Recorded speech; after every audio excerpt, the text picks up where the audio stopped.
pamilya ko, lulutuan ko sila ng breakfast in bed.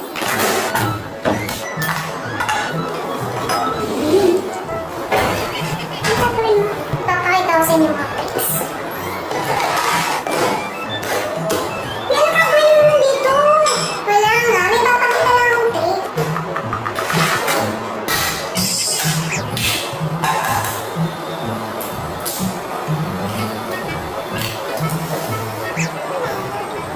Saan niyo? Uy, nangangamoy na yung kwarto, oh.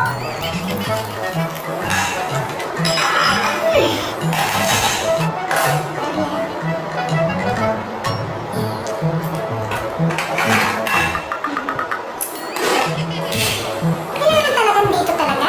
This is breakfast in bed. Ang baho na. Ang baho-baho na. Tignan mo. Amoy kusina. With love. Mama! Lapoy! Kapatid ko to, babe. Ang baho na ng kwarto, oh. Mabaho nga. Pero masarap. Sabi mo kami bumaba. That's not breakfast in bed. That's breakfast downstairs. Saka nakakita, dinadala ang kusina sa kwarto. Diyos ko, day. Ano sa kapunta? Yung si mama. Ito si mama, di ba nagtutupras daming chika? Hindi naman breakfast in bed yan, cooking in bed yan. May isa ka nakakita, sino gumawa ng ganyan? Meron ba? Di ba wala? Tingnan mo naman yung hotdog perfect. Okay. Let's go! Kain na mga bebe ko! Hindi ka ng fried rice. Wow! Nagre-request na yung aming mga parang. Wala nyo. Talaga ba ito kami kakain talaga? Kailan ba nakasubok ng breakfast? Hindi na tayo sisibigin. Nagsisibigin na ako. Wala kasi niya, walang pamitan kay lasa niya, no? Tingnan mo, pinag-breakfast and cooking in bed kami. Ano ba naman yan? Okay lang, di po ako nagkakanin. Saan gusto? Eh, di ba upo yan? Oops. Ito.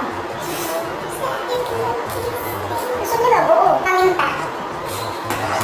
Ito, fried rice. Tapos minix ko na lang.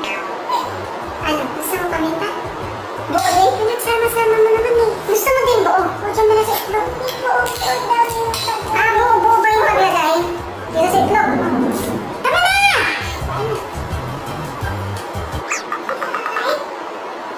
Breakfast in bed kayo. Magliligpit pa. Dali na. May isa pa ang posto na please. Gaganon ko na lang. Tapos i-fried rice.